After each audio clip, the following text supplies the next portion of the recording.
Halo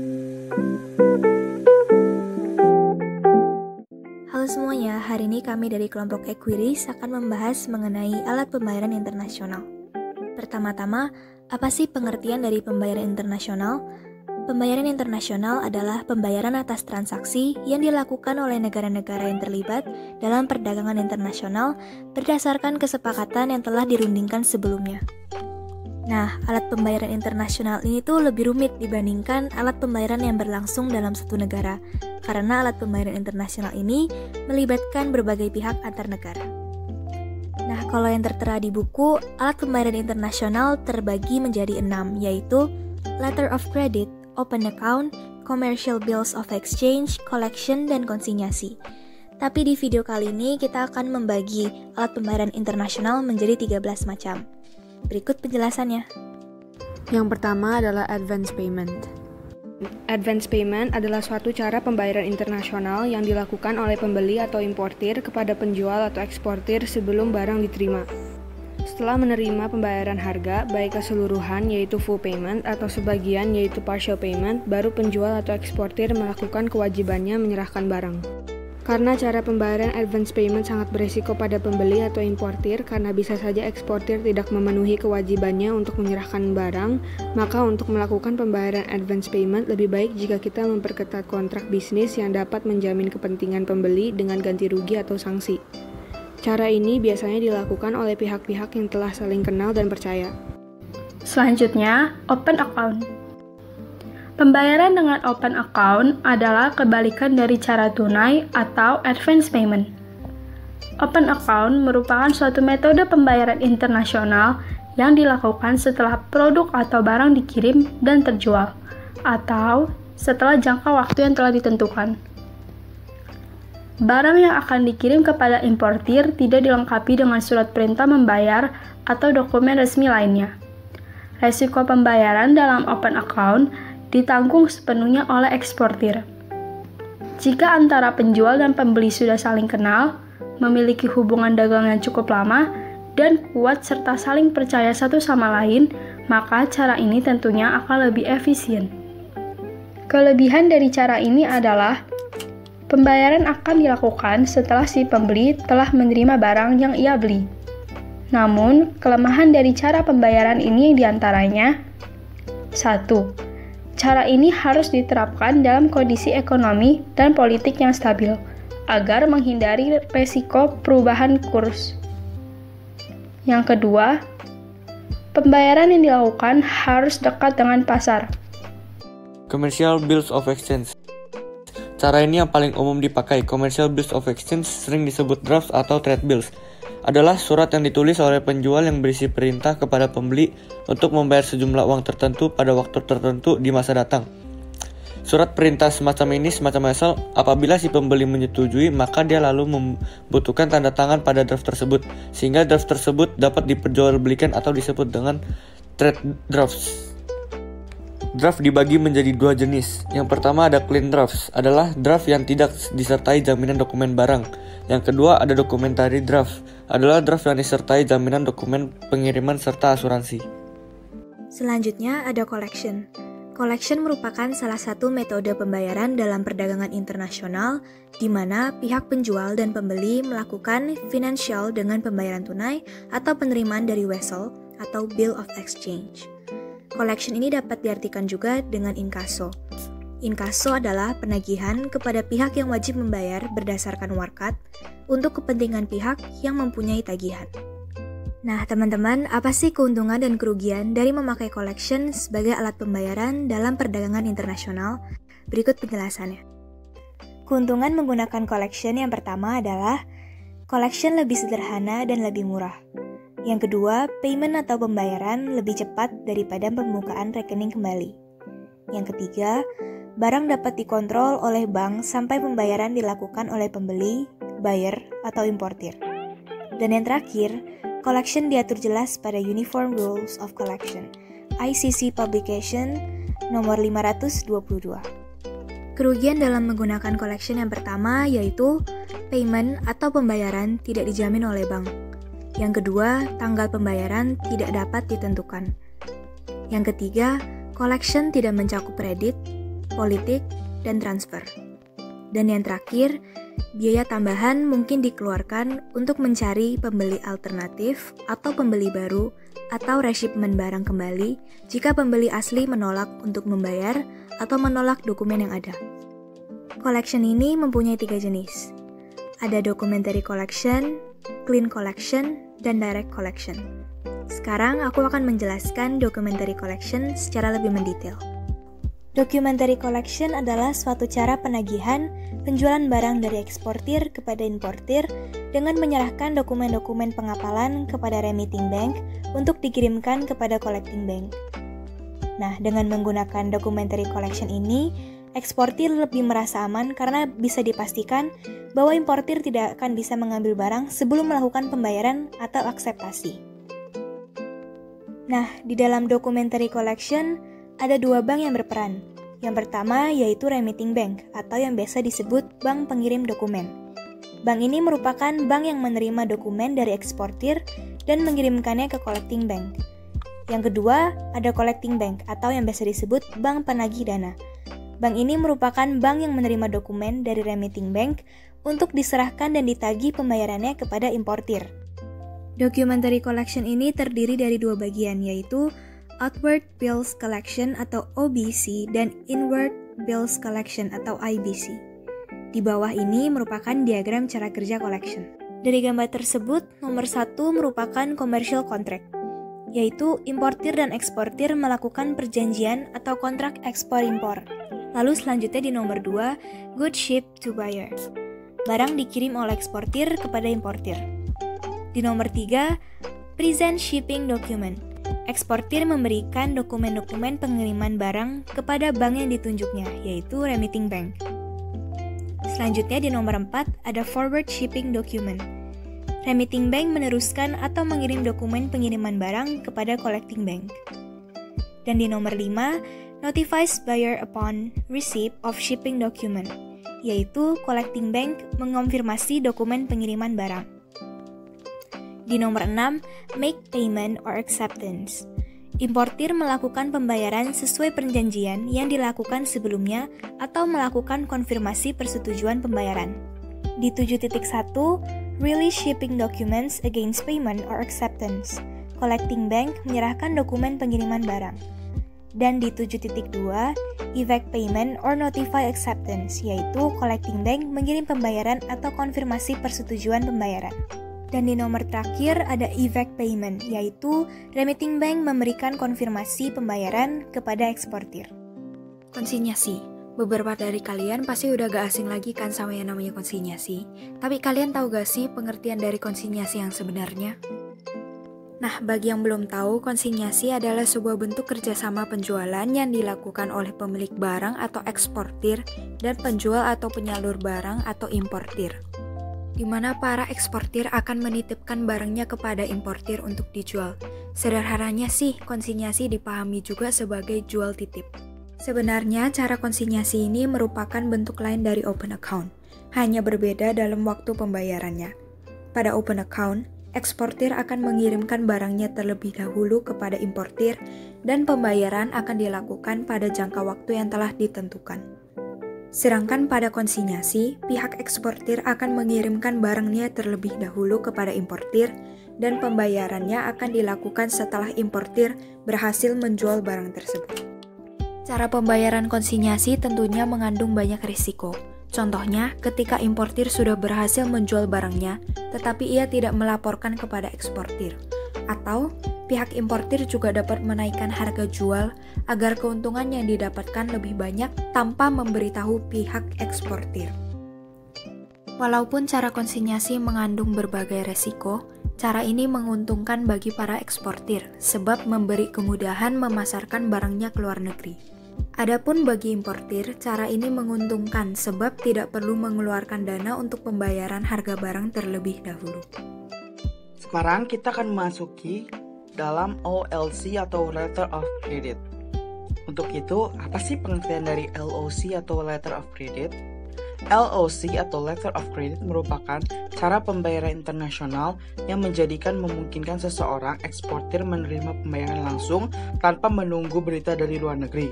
Pembayaran tersebut akan diterima setelah barang dan berkas dokumen dikirimkan ke luar negeri atau kepada pemesan.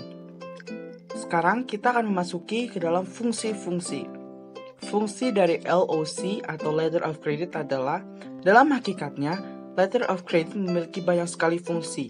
Yang pertama, berfungsi untuk memudahkan pembayaran, baik itu importir yang membeli maupun eksportir yang memberikan barang. Sebab, eksportir tidak perlu menunggu dana untuk terkumpul, di mana dana yang ingin dibayarkan akan ditangguhkan oleh bank. Begitupun dengan importir yang tidak perlu menunggu datangnya barang terlalu lama. Selain itu, fasilitas kredit yang dijamin oleh perbankan bisa membantu importir dalam menentukan waktu pembayaran, apa ingin langsung ataupun ditangguhkan dulu dalam jangka waktu tertentu. Fungsi lain Letter of Credit adalah keamanan dalam berinteraksi, utamanya untuk eksportir. Sebab, menjual barang lintas negara tidaklah mudah, banyak risiko yang harus ditangguhkan. Berkat Letter of Credit atau LOC, pembayaran tetap aman karena berada dalam otoritas pihak perbankan. Pembayaran hanya akan cair apabila pihak penjual dan pembeli telah sama-sama mencapai kata kesepakatan. Sekarang, kita akan memasuki jenis-jenis Letter of Credit berdasarkan kekuatannya. Adalah, yang pertama ada revocable. Jenis ini, bank penerbitnya memiliki hak untuk membatalkan atau mengubah persyaratan kredit tanpa persetujuan penerima. Yang kedua, irrevocable. Jenis ini menjelaskan bahwa bank penerbit menjadi yang mengurus pembayaran atau penerima konsep yang telah dituliskan dengan persyaratan dan kondisi kredit tersebut dipenuhi. Yang ketiga, irrevocable and confirm. Surat ini dianggap paling sempurna dan paling aman dari sudut penerima. Jika yang tadi itu berdasarkan kekuatannya, sekarang kita akan memasuki berdasarkan persyaratannya. Yang pertama ada clean. Dokumen lain tidak dibutuhkan, bahkan pengambilan uang dari kredit yang tersedia dapat dilakukan dengan penyerahan kwitansi biasa. Yang kedua, documentary. Penarikan uang atau kredit yang tersedia harus dilengkapi dengan dokumen-dokumen lain yang terdapat dalam persyaratan surat kredit. Selanjutnya, documentary dengan red clause. Jenis ini menjelaskan bahwa penerima diberi hak untuk menarik sebagian dari jumlah letter of credit yang tersedia dengan penyerahan kwitansi biasa atau dengan penarikan wesel tanpa memerlukan dokumen lainnya. Sedangkan sisanya dilaksanakan seperti pada jenis documentary. Dan yang terakhir adalah revolving.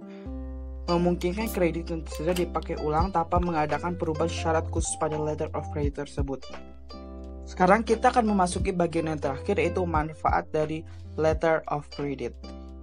Manfaat letter of credit bagi eksportir. Yang pertama, transaksi pembayaran pasti dan menghindari resiko terjadi tidak mendapatkan pembayaran. Yang kedua, penguangan melalui dokumen dapat langsung dilakukan. Dan yang ketiga, biaya bank relatif lebih kecil. Yang keempat, kemungkinan memperoleh kredit tanpa bunga. Setelah untuk eksportir sudah, sekarang manfaat bagi importir. Yang pertama, nama baik dan reputasi bank berpengaruh pada kepercayaan eksportir terhadap importir. Yang kedua, jaminan bagi importir bahwa dokumen akan diterima dalam keadaan lengkap dan akan dicek kembali oleh bank. Dan yang terakhir, importir dapat mencantumkan persyaratan. Telegraphic transfer. Telegraphic transfer hampir sama dengan cek. Bedanya, cek dapat dicairkan jika ditunjukkan oleh penerima dana, sedangkan telegraphic transfer merupakan lembar cek yang berisi suatu perintah dari si pemilik dana untuk memindahkan dananya ke rekening lain melalui sistem telegram otomatis di bank. Jadi, lembarannya tidak perlu dimiliki oleh penerima dana. Biasanya cara ini dilakukan oleh bank di dalam negeri kepada pelanggan di luar negeri. Meskipun lebih mudah dibandingkan cek biasa, pengiriman uang ini berisiko tinggi. Mengapa? Karena jika berbicara mengenai keamanan transaksi, meskipun jenis transaksi ini dilakukan melalui bank, akan tetapi pihak bank tidak memiliki authority yang cukup untuk mengecek seluruh aktivitas dalam transaksi ekspor-impor, sehingga kurang aman dari segi pihak pembeli atau bayar. Kedua, jika terdapat kesalahan pengisian formulir transfer, dapat beresiko salahnya pengiriman. Maka dari itu, proses pembayaran menggunakan transfer telegrafik ini tentunya memerlukan kesepakatan dan rasa percaya yang tinggi antara kedua belah pihak. Sekarang kita akan memasuki emas sebagai alat pembayaran internasional. Teman-teman semua pasti pada tahu dong emas. Siapa sih yang nggak tahu emas? Sekarang kita akan bahas emas sebagai alat pembayaran internasional. Emas sebagai alat pembayaran internasional memiliki fungsi yang sama dengan uang tunai, di mana nilai barang yang dijual disesuaikan berat sejumlah emas. Pembayaran dengan emas akan melindungi nilai-nilai tersebut karena tidak dapat dirusak oleh inflasi. Standar emas merupakan istilah yang merujuk pada sistem moneter yang alih-alih menggunakan mata uang, menggunakan emas murni sebagai alat pembayaran yang sah, emas sebagai satuan dasar nilai uang, serta dasar perbandingan nilai dengan berbagai mata uang. Standar emas pernah diberlakukan di negara Inggris pada tahun 1821, pernah pula dipakai oleh Amerika Serikat pada tahun 1870-an hingga tahun 1971. Wow, cukup lama juga ya. Selanjutnya kita akan membahas tentang kelebihan emas sebagai alat pembayaran internasional. Standar emas dapat dengan mudah diterima dan digunakan masyarakat internasional sebagai alat pembayaran yang sah. Selain itu, nilai standar emas cenderung lebih stabil dibandingkan logam sejenisnya, sehingga diharapkan dapat menjaga stabilitas nilai tukar uang. Standar emas mampu membantu perkembangan perekonomian sebab akan tercipta sistem moneter yang seragam. Basis emas sebagai mata uang logam dapat dileburkan kembali menjadi logam yang dapat dijual atau sebaliknya. Logam emas dapat ditukar dengan uang emas. Kalau ada kelebihan, pasti ada kekurangan. Sekarang kita akan membahas tentang kekurangannya. Kekurangannya, yang pertama itu ada sistem moneter dapat mengalami kerusakan jika pelaku ekonomi menyatakan emas sebagai standar mulai berbuat curang dengan memasukkan atau mengurangi kadar emas. Cadangan emas tentunya juga terbatas, sehingga tidak dapat mengantisipasi tumbuhnya ekonomi yang semakin rumit. Selain itu, biaya standar emas sangat tinggi, serta tidak dapat melayani transaksi yang nilainya kecil. Kompensasi pribadi. Kompensasi pribadi adalah cara pembayaran dengan mengalihkan penyelesaian utang kepada seseorang penduduk dalam satu negara. Cara ini dilakukan dengan memberikan kemudahan antara eksportir dengan importir dalam suatu negara.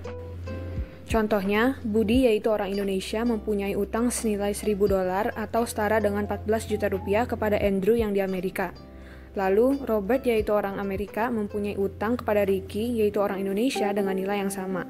Maka dengan ini mereka dapat menggunakan kompensasi pribadi sebagai alat pembayaran dengan cara Robert membayar kepada Andrew $1.000 dan Budi membayar kepada Ricky 14 juta rupiah. Selanjutnya ada kartu kredit. Nah, pasti kita udah gak asing banget nih sama yang namanya kartu kredit. Selain kita bisa berbelanja apapun di situs jual beli manapun, toko online manapun, dan beberapa toko di mall secara dicicil dengan menggunakan kartu kredit, ternyata kita juga bisa menjadikan kartu kredit sebagai alat pembayaran internasional. Kita bisa menggunakan kartu kredit untuk membayar setiap transaksi internasional yang dilakukan secara online melalui situs luar negeri. Sama halnya dengan pembayaran di situs jual beli online pada umumnya, di mana kita bisa mencantumkan nomor kartu kredit saat proses pembayaran ditagih. Nantinya akan ada keterangan yang akan dikirimkan melalui email atau nomor telepon mengenai transaksi yang berhasil. Nah, karena penggunaan kartu kredit yang udah gak asing dan sangat mudah, kartu kredit ini menjadi alat pembayaran internasional yang paling banyak digunakan. Escrow account. Escrow account dalam bahasa Indonesia dikenal sebagai rekening bersama. Escrow account merupakan rekening bersama yang disediakan oleh pihak ketiga sebagai tempat titipan sementara untuk menampung dan menyalurkan dana kepada pihak-pihak yang terlibat. Pihak ketiga ini disebut dengan agen escrow. Agen escrow tidak hanya bertugas untuk mengelola dana, tetapi harus memastikan seluruh pihak yang terlibat memenuhi kewajiban serta memperoleh haknya. Bagaimana sih cara menggunakan escrow account ini? Misalkan ketika seseorang melakukan pembelian barang melalui situs jual beli online, ia dapat membayar harga dari barang dengan biaya kirimnya kepada agen. Lalu dana tersebut akan ditampung di dalam akun escrow sampai barang tersebut berhasil sampai pada tangan pembeli dan dananya akan langsung disalurkan agen kepada penjual. Jadi apa sih kegunaan escrow? Tentunya keamanan menjadi salah satu faktor penting, baik bagi konsumen maupun produsen sebelum melakukan transaksi jual beli. Visi utama dari kehadiran escrow sendiri adalah untuk meningkatkan keamanan saat transaksi keuangan terjadi. Dalam jual beli barang online contohnya, pembeli sering menjadi korban penipuan karena barang pembeliannya dapat dikirimkan setelah penjual menerima sejumlah dana dari pembeli. Dan pada beberapa kasus, penjual dapat berbohong dan tidak kunjung mengirimkan barang meski sudah dibayar. Jadi dengan adanya escrow account, proses pembayaran barang tidak langsung menuju ke rekening penjual, tetapi akan ditampung sementara di dalam escrow account. Bahkan ketika barang tidak dikirim oleh penjual pada batas yang telah disepakati, dana yang telah ditransfer oleh pembeli akan dikembalikan secara otomatis. Selain itu, dana di dalam akun escrow memiliki batas waktu tertentu. Bukan hanya pembeli, para penjual pun dapat terlindungi haknya, karena pada beberapa kasus, penjual pun dapat mengalami kerugian. Misalnya, ada pembeli yang mengaku telah melakukan transfer dana ke rekening penjual, padahal kenyataannya hal tersebut belum dilakukan. Penjual yang terus-menerus didesak bisa saja langsung mengirimkan barang tanpa melakukan pengecekan terlebih dahulu terhadap saldo rekeningnya. Hal ini tentu saja sangat merugikan bagi penjual. Di sini peran agen escrow dapat bermanfaat untuk mengkonfirmasi apakah proses pembayaran sudah benar-benar dilakukan. Setelah itu, ketika pembeli menerima barang pesanannya, penjual akan mendapatkan dana yang telah ditransfer oleh pembeli. Sistem layanan escrow account ini mendapat banyak sambutan positif dari publik karena dinilai mampu menekan jumlah kasus penipuan yang banyak terjadi dalam transaksi jual-beli online. Selanjutnya, e-wallet. Alat pembayaran internasional yang cukup baru dan kini dapat digunakan adalah e-wallet. Sesuai namanya, e-wallet yang berarti dompet elektronik yang kini makin marak digunakan untuk berbagai jenis transaksi. Di Indonesia sendiri sudah banyak perusahaan yang bergerak di bidang e-wallet, seperti GoPay, OVO, Dana, Genius, dan masih banyak lainnya. Di mana e-wallet ini memungkinkan kita untuk menggunakannya sebagai alat pembayaran internasional. Tidak hanya digunakan untuk transaksi dagang dalam negeri, e-wallet bisa saja dipakai di hampir semua transaksi di mana saja. Apalagi kemudahannya dalam mengakses e-wallet, cukup dengan install aplikasi di smartphone yang kamu miliki, transaksi akan bisa dilakukan dalam hitungan menit. Contoh penggunaan e-wallet sebagai alat pembayaran internasional misalnya seperti Genius yang sekarang bisa dipakai untuk membayar tiket MRT di negara Singapura. Valuta asing. Valuta asing adalah mata uang yang mudah digunakan dan diterima dalam dunia perdagangan internasional. Mata uang asing ini tidak berlaku sebagai alat pembayaran yang sah untuk transaksi dalam negeri, tetapi banyak digunakan dalam transaksi dan keuangan internasional. Valuta asing dibagi menjadi dua jenis. Yang pertama ada valuta asing fisik, biasanya berupa uang asing atau uang negara lain dalam bentuk uang kartal, baik yang berupa uang kertas bank, uang kertas negara, ataupun uang logam. Yang kedua ada valuta asing non-fisik. Valuta asing non-fisik biasanya berbentuk uang giral atau surat-surat berharga. Ada beberapa fungsi valuta asing. Yang pertama, alat tukar internasional. Pada fungsi ini, valuta asing berguna untuk melakukan transaksi jika sedang berada di luar negeri. Yang kedua, ada alat pengendali kurs. Valuta asing berguna sebagai pembanding nilai mata uang antar negara atau yang biasa akrab kita kenal dengan istilah kurs, yang mana kurs mata uang suatu negara bisa melemah atau menguat. Selanjutnya, ada alat pembayaran internasional.